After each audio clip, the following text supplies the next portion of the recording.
We're back here, folks. Can't wait to do another waiver wire video here with my buddy, my best friend, the guy who I call every time I have a problem in life, Jason Beckner. How's it going, sir? Do not leave me again. It was it was a little bit of a struggle last week by myself. I feel like I got the names out there, but I was struggling to It's easy to talk into a camera by yourself, but when you're running run the banners, hit the timestamps, do all this, it was a little bit of a stretch. So it's good to be back with you. We're in week 20 now, Waiver 20. Wire week 20, and we are back. The two of us, we're back again. Hey, look, I'm going to be honest with you. I loved your solo show. I thought it was great. You did a great job. The viewers thought it was wonderful. Honestly, I think I'm bringing you down. So, if I get it, man. Moving forward, you're going to do your own solo show, the solo Jason show, and I totally get it. Well, Yep. we're back at we're back with our waiver wire show, as always, brought to you by Fantasy Six Pack. Come on down to fantasy6pack.net and become a subscriber. You can get a whole bunch of different wonderful benefits, including our Discord, which is our favorite place to hang out, because on the Discord, we talk to our subscribers constantly, and more than my family, actually. And there we break down people's lineups. We handle trade questions and things of that nature. Also, you have access to all of our articles. Some of them are behind paywalls, like our waiver wire, for example. We're going to be covering the free picks, but then we have a whole host of picks beyond that once you get past the paywall as well. And one of our favorite things, of course, is sharing ourselves, because you know what? We're a six pack, which is because we cover a whole bunch of different sports. And right now we have a discount for our football teams that are coming out, all those football players. I'm terrible at fantasy football, so do not take any advice from me. But for all the other analysts out there that we have, fantastic analysts, you can get them as well once you become a subscriber. So now that we covered and paid our bills, let's get into the fun of our waiver wire by starting off, oh God, I really don't want to do this, because okay, all right, fine. Jose Quintana. We're going to beat you over the head and say, hey, please pick up Jose Quintana. I still can't believe we're doing Jose Quintana. Oh, man. So sorry. So before our shows, we have talks. Myself, Connor, Jason, and sometimes some of our other people get involved here. And Jose Quintana is very polarizing for me. I've lost almost. I felt like I've lost an entire lifetime trying to back him at the wrong time in his career. And here's Jose Quintana. Now, I'm a jerk, so I'm showing you something that doesn't actually help Jose Quintana. It's because he was in a bases loaded jam, and there was a really amazing play on second base. Let's see it. There's the pitch. It goes to second, and look at this idiot running through the second base, getting him out of the bases loaded jam. Yes, O'Neill, I'm looking at you. What were you thinking? Yeah, you could do replay all you want. Your man just decided to run through second base. No idea what he was thinking there. All right, so the thing is that he hasn't been half bad. I mean, if you look at his game log here, right, we're looking at almost 6 innings every time except for his very first game. 6 innings, almost like clockwork. And he's only doing 2 or 3 earned runs per game and only 1 home run, which has been his Achilles heel. 1 home run. I mean, the strikeouts aren't huge, right? We're looking at a high of 6, but, so 7 Ks or so per 9. But he's been limiting that long ball, only giving up 1 in his last start against St. Louis.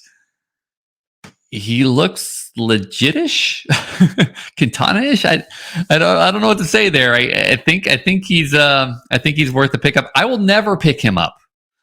We've had a talk, Quintana and I. I will never pick him up, Jason. But please tell the viewers who don't have an issue with him like I do why they should get Quintana. I mean, he's got a quality start in all but 1 start this year. But again, yeah, you're right. He doesn't get a ton of strikeouts. The walks are kind of high. But here we are, middle of August. We need pitching and some decent pitching. So write him now while you can. Like I said, he's got, 5 straight quality starts. So if you're in a quality start league, he's going to help you at least with your ERA and your quality starts. So therefore, for that alone, he deserves a ad. Yeah, I mean, you can get your strikeouts pretty much. Well, you can probably get your strikeouts elsewhere, but yeah, definitely, like you said, if you can get your ratios kind of help there, Quintana is definitely the person for you. Not me, but for you, definitely go get them. All right, let's go talk about some people that I actually like. So I love the fact that we get to talk about another Oakland A this week. I mean, Lawrence Butler. Not saying that there's any hype or anything, but let's look at this very accurate. I mean, Lawrence Butler's only been in the league for about a minute and a half, but I mean, this is an accurate comparison.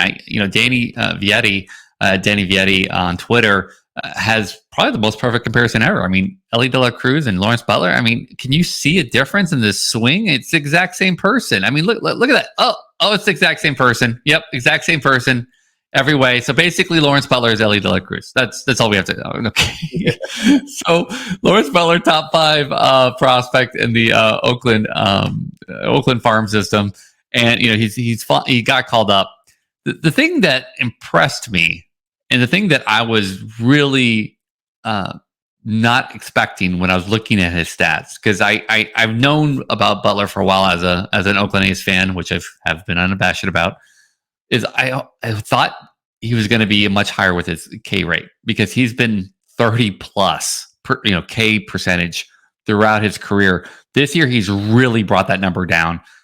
Now, Oakland's always been kind of one of those, other than being terrible last couple of years, but they've always been patient hitters, right? They want you to throw a bunch of pitches. They want to walk. They're going to look for chances to do that. And of course, get the long ball as well. So finally seeing him buy into that this year, he went from a 31.5% K rate last year to 18.9%. And then he carried that over when he went from AA to AAA to 19.1%. And then on top of that, he's always had a good walk percentage, pretty much double digits, but keeping his walk percentage almost near, 9%, it just screamed like, this is an improved, different hitter. He also just continues to show that he has the ability to mash the ball. 5 home runs is not huge, but when you look at it's only 22 games, that's pretty great. And he already has hit a home run in his first 25 plate appearances in the major leagues. Look, I think this is one of those players that is going to be incredibly streaky early on, but has a chance to settle in because he has a chance to play every day. There's a ton of at-bats available at Oakland. There's going to be a ton of at-bats available almost all year, and there's going to be more prospects coming up here in the next week or so when the rosters expand. I just think that you can catch lightning in a bottle here with the Lawrence Butler call up and really enjoy somebody who can definitely kind of inflate some of your power numbers and shouldn't kill you in the average department. Jason, other than, of course, my unabashed love for Oakland, please tell me that, there's some other great things about Lawrence Butler. Yeah, I mean, he's a great, one of those power speed combos that we were always looking for in fantasy baseball. He's already got, 16 home runs total this year. So he's basically, and he's already got 20 stolen bases too in 2023. So he's on his way. He'll probably maybe just be shy right at 2020 this year. And then we're also, this is something we've seen in the past too. And two years removed from a 19 home run, 29 stolen base season. So just 1 home run and 1 stolen base shy of a 20-30 season. So he's going to come up here. He's going to give you the power and the speed that you're looking for late here in the season. He's on Oakland, which means they're going to give him the playing time, right? We've seen them come up with, Allen and Geloff. These guys have come up and they've gotten the playing time. And they've kind of shown that, they can produce at the major league level. So I'd absolutely be taking a shot on Butler here in your waiver wire. All right. Well, see, people, it's not just because he's an Oakland A. That's not the only reason you pick him up. It's because Jason now gave you the seal of approval, so you need to pick him up now. Yeah. So we also are trying to help you constantly with pitching as well. And we always are looking, when we talk about, getting ready for our shows, make sure we have pitchers in there, even though it feels like a desert right now with pitching. But Emerson Hancock, who honestly, in looking at his stats, I wasn't wrong. I felt like he's been in AA for like the last decade. he's been in AA for like the last 3 years. And, he's always been the guy that was going to come up. He's always been on the top prospect list. He's always been one of the top prospects for the Mariners. And you just were like, when is he coming up? And there's been different things that derailed him. Now, there's a reason why I'm about to show you what I'm going to show you. I'm going to show it to you first, and then I'm going to explain why I showed it to you. So Rod Friedman, pitching ninja, he's made about 45 appearances on the show. And this is Emerson Hancock with a filthy 92-mile-an-hour two-seamer and a sword, which, of course, is somebody swinging and missing. So let's look at this. Wow, look at that. Now, there's a lot of controversy whether or not he went, but that's not the point. The point is, why did I show you that? Well, simple, because he doesn't have that many strikeouts in the majors so far. So just seeing somebody swing and miss is pretty great. He's 3.6 Ks per nine in his two starts. So, we should totally write him off. No, he's had 107 strikeouts this year in Double-A, but that's the thing. He went from Double-A to the majors. There might be a little bit of work that needs to happen there sometimes, but so far he's been holding his own. He's kept his left on base.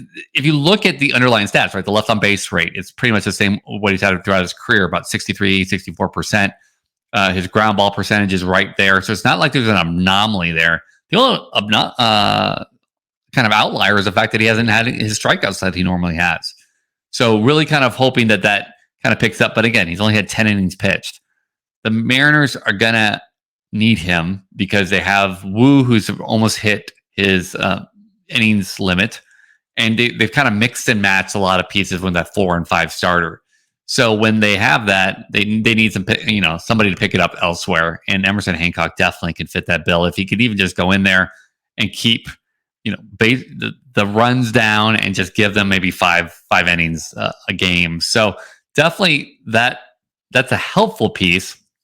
But right now he's at a 5 ERA, which I don't even look at because of the fact that you have 2 games started. Yeah. You get that one blow up, and then you get that one good game, and then it becomes a 3 ERA, and it's two games is nothing. But the pedigree's there for sure. He's allowed only 3 walks, which is great so far, and with the 4 strikeouts, which is just that's coming up. But it's the contact I'm a little concerned about, and that's with 11 hits with 41 total batters faced is a little concerning. So I want to start seeing some of those bats being missed.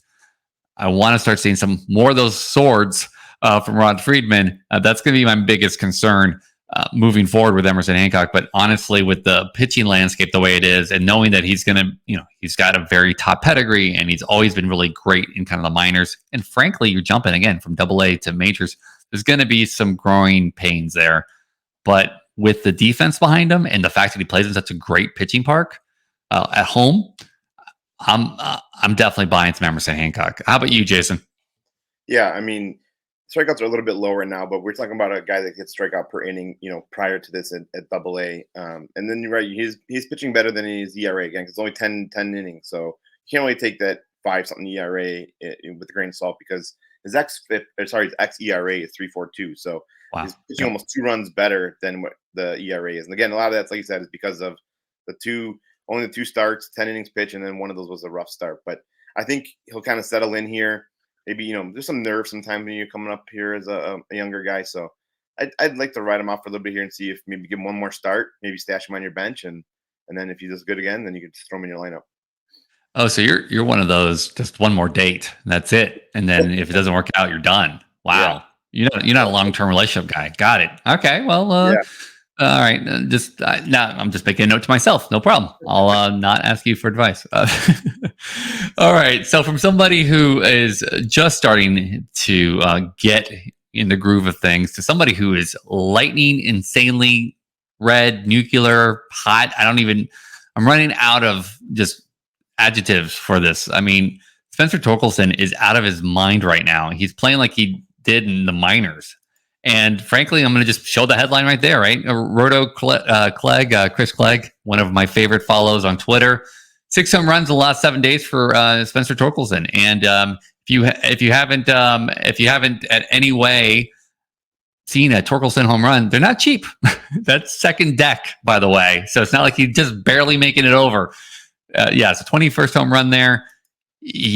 We were waiting for this breakout, right? He was definitely kind of slow out of the gates, and people kind of were losing some love for him, especially considering how hyped up he was when during this offseason. I saw him going, kind of mid draft and early on in some best ball as well. And, he was slow. Look, rookies have an adjustment. Baseball's hard.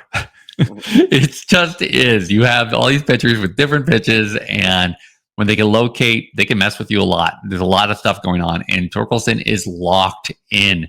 I mean, a home run after 2 games in a row is pretty awesome, but this is just ridiculous right now. 21 home runs for him in this second full season.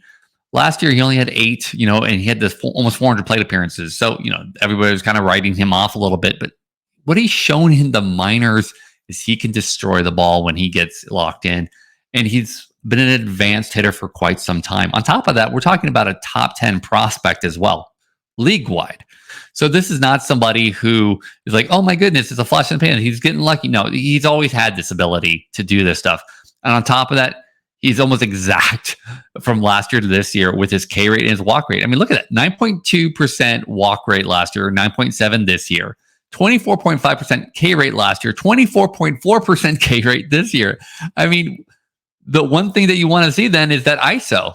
It's gone from 0.117. He's a huge power hitter, so that was that was not good, to almost 200, right? So it's almost a 90-point swing, and he still has a lot of room there. I expect that ISO to finish 0.25 or higher easily, considering what the Terry's on right now and what that's making up for. They're having a lot of fun in Detroit. There's a lot of youngsters. There's a lot of belief in that nobody kind of cares what they're doing. And I think Torkelson is loving that. The spotlight's coming back on him, but after it was very hot on him previously, where every swing was so closely monitored and investigated, now he can kind of enjoy the fruits of this because he was able to kind of grow with the youngsters around him. I see this as just the beginning of an amazing career. Jason, give me some torque love. Yeah, I mean, we're talking about the number 1 overall pick just 3 years ago in the shortened 2020 season, and he also had a ton of success coming out of ASU too, right? So this is a guy we've seen come up, kind of struggle a little bit here, but now it's kind of starting to kind of come into his own, right? I always talk about this too with when talking about dynasty stuff. Prospect, progression is not linear. Sometimes it's going to be up and downs, right? Like this is one of those times where he struggled at the early part of his career, but we're seeing why he was the number 1 overall pick. In the month of August, he's already had 2 multi-home run games. So, I mean, the power's for real. And, hey, even on a bad Detroit team, he still has 66 RBIs this year. So, he's doing really well with driving the runs in, hitting the home runs. And like I said, been on fire right now. So, absolutely grab him and then start him everywhere. I would, even in shallow leagues. Yeah, definitely. And if you're in a dynasty league that he was available in, then you just are in the worst dynasty league in the world. So we're not even going to go with that area. All right. So I like to do a little curveball here with Masyn Winn. So Masyn Winn, of course, top prospect with the Cardinals, and he's an offensive player. But I want to throw a little curveball here to just mess with some Jason Beckner here, just because I like to do that. But because Armin Layton 8 on Twitter, I just love this. So in honor of Masyn Winn being called up by the Cardinals, here's a disgusting sequence where he had his lone minor league appearance on the mound. I mean, let's be honest. This guy is, it's basically Ohtani-esque. But look at this. Look at this 97 elevated slider. Look at that. Oof. All right. Sorry. I was just having a little fun here because we're not here for Masyn Winn, the pitcher. We're here for Masyn Winn, the batter. And Masyn Winn, the batter, is, well, first off, he's with one of my favorite farm system teams because they always seem to know what they're doing. Winn showed a power stroke in spring training that we've seen. He was, double-digit home runs the year before, and we were expecting some improvement in the power numbers. He was killing it in spring training, and we're like, wow, this must be spring training. He's amped up, whatever, and he continued that power stroke in the minors. In 105 games, he had 18 home runs, almost 100 runs scored. Just to give you an idea, right? In 86 games last year in AA, he only had 11 home runs. And this is in AAA, of course, with better pitching. Yes, in some of the parks, the home run numbers are elevated, But we've seen a power stroke from Masyn Winn that we definitely had not seen to this level before. So he's shown kind of that consistency. So definitely want to see how that happens. He's only played one game so far with the Cardinals, with 4 plate appearances and striking out once. But so we're not going to be like, oh no, where's the power stroke in four plate appearances? But what we can see though is he's a disciplined hitter, right? He's cut down on the strikeouts as he's gone to AAA again. So power numbers might be inflated, but those strikeout numbers, those don't change because the pitching has gotten better. So if he went down almost 5 points in his K rate, and his walks pretty much in line. I mean, it's down 4%, but if you look at his previous, like an A ball, he was about 8.8, actually exactly 8.8 walk percentage. The key here is the team, and for me, the power. If he can keep this power going, sky's the limit for Masyn Winn. Frankly, I would love to even pick him up, mid round next year if this is going to continue, because the Cardinals have a great development system. They have the ability to really work on hitters. They seem to always develop them as well. And frankly, you just saw Walker as well. So now you have Walker and Winn kind of enjoying the major spotlight. I mean, this could not be a better situation for the Cardinals. And frankly, I think it's perfect for fantasy baseball. I know, Jason, I'm sorry. I know Cardinals aren't my team, but I'm an unabashed lover of them, especially when it comes to their player development. What other things do we need to know about Masyn Winn?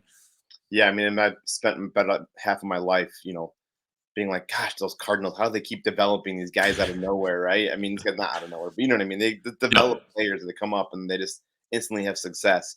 And like you said, the power is really what's awesome to see, because we've seen the speed, right? 40-something stolen bases last year. He's already got 17 stolen bases this year. So to see the power come into his own right now, it's a lot of his, development, and as well as, just kind of maybe building bulk and strength as well, because the power is showing up. And I don't know if you saw the game last night, but he did get his first career hit, and unfortunately, Pete Alonso just chucked the ball. Yes, you're right. You're right. Absolutely right.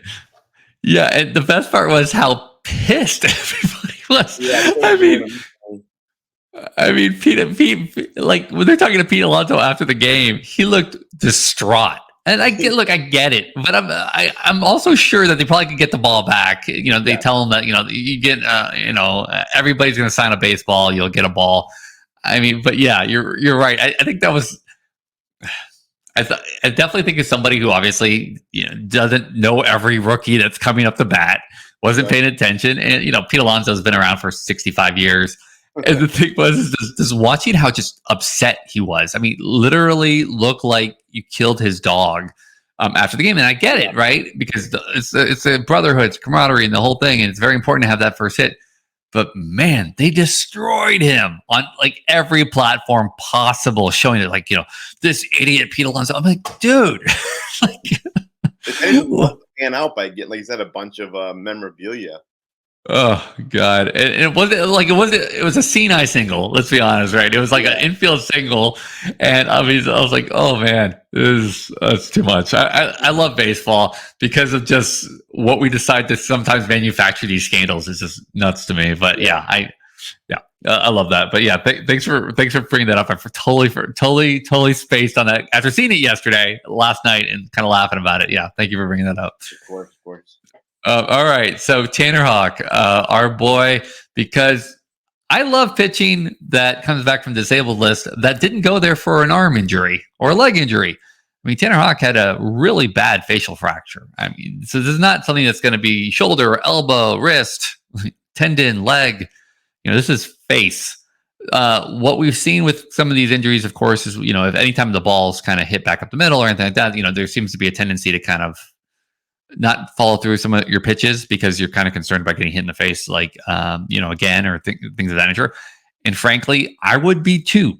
I am not calling anybody that took a ball to the face in any way, shape, or form nothing but a hero to get back out on the mound. I don't know if I could, frankly.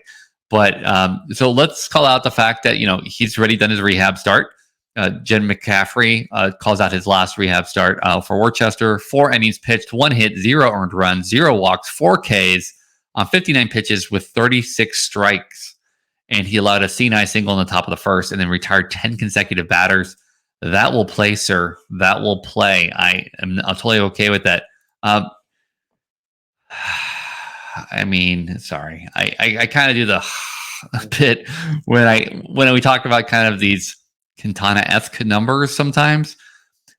Don't look at his ERA. I mean, if I could almost block out the ERA portion, that would be great, because Tanner's always been kind of a seesaw pitcher for me at least. Right, so 4 earned runs, and then it'll be like 1, and then 4 earned runs, and then it'll be 2, and then he had a really bad string here between April 20th and May 15th, where he had 3 earned runs, 6, 3, 4, and then he finally figured out 1.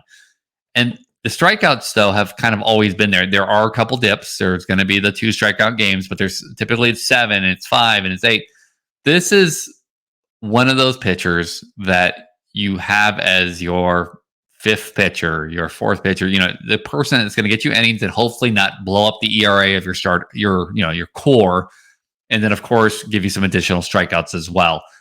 That's kind of the classic, Tanner profile for me.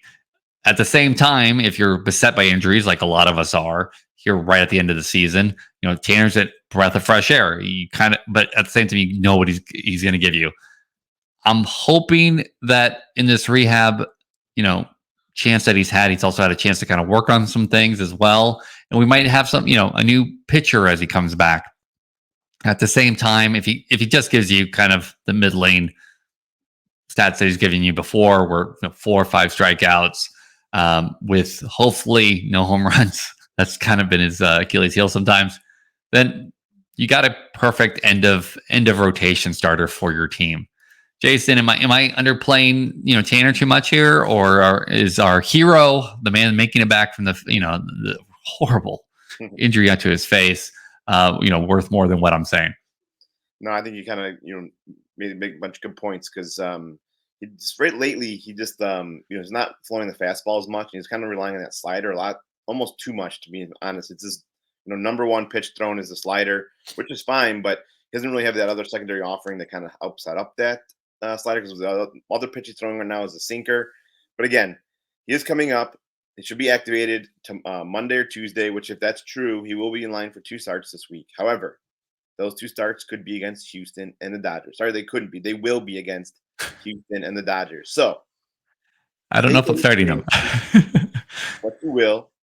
If you want to start him, I'm not going to fault you for it, but just be cautious. If you do pick him up and want to start him for 2 starts this week, it may be a rough go. That is the nicest way to say yikes that I've ever think of.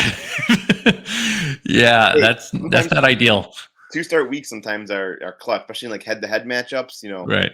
But in 2 start weeks, typically, I like the 2 start weeks that have the one nightmare matchup and then the one powder puff. That's out. Yeah, this doesn't sound so good. So yay, Tanner. I mean, we hope the best of luck for him. I mean, anybody come back from that kind of injury, that's just amazing that you're able to make it back. All right, we're gonna finish up with another pitcher, and this guy I'm excited about. I'm gonna straighten up my chair. So we have the man, Cole Ragans, Corbin Young, 21, who we highlighted a few times on the show. Cole Ragans with 3 quality starts over the past 4. The changeup has been effective, with more sliders contributing too. So August before Friday, his slider percentage was up 14 points. And then the swinging Ks were up as well to 35.4. And then on Friday, he was 15% sliders. His K percentage was down a little bit on both his changeup and slider as well. But the key here is slider. slider. I mean, changeup has been super effective, which is great. But that slider, man, that can do some damage. But what really could do some damage is when you get sent back to a team that you kind of already am familiar with, because this is one of those gifts that keeps on giving. Now, in the trade that sent Chapman to the Rangers, they got Cole Ragans back, and he seems to be like, oh, okay, cool. I'm back with the team. I know what I'm doing here. Ever since he's been back with the Royals. So the first game back, we're gonna give him I missed you tons, Royals, and I wasn't trying to mess anything up. 5 innings pitched with 1 run and then only 3 strikeouts. Then the next one, 8 strikeouts, 1 walk with 0 earned runs, 11 strikeouts then for the next one with 1 earned run, 5 strikeouts with 4 walks. He's all over the place with that in that start, but only 3 earned runs. And then yesterday, and then the last start, it was yesterday. I'm sorry, 9 strikeouts, 2 walks, and 3 earned runs.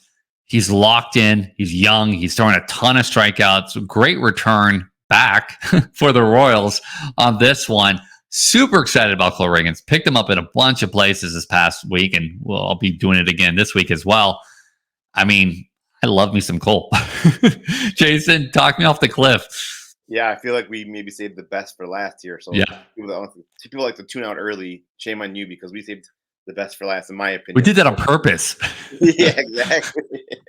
Yeah, you nailed it. I mean, that slider right now is just absolutely insane. It's got a 48% whiff rate and a 43% put away rate. Now, he doesn't throw it that often. Right. Maybe that could change. Maybe the Royals can see something here and be like, hey, throw that slider some more. But not only that, but the changeup has also really been effective. It's actually 10 miles per hour less than his fastball. So you can see that's a pretty big, dip in velocity in between the changeup and fastball, which has been highly effective for him as well. But he's on the Royals. But also the Royals have been hot. So, I wouldn't count on the wins, but you could get wins from the Royals as of late. If you're in a quality start league, though. Yes, absolutely. Which most leagues nowadays are. So. Yeah, or if you're in the QA2 or QA 2 or 3, yeah. Then I can't remember which one, but yes, QA2, QA3. Cole Ragans is your man.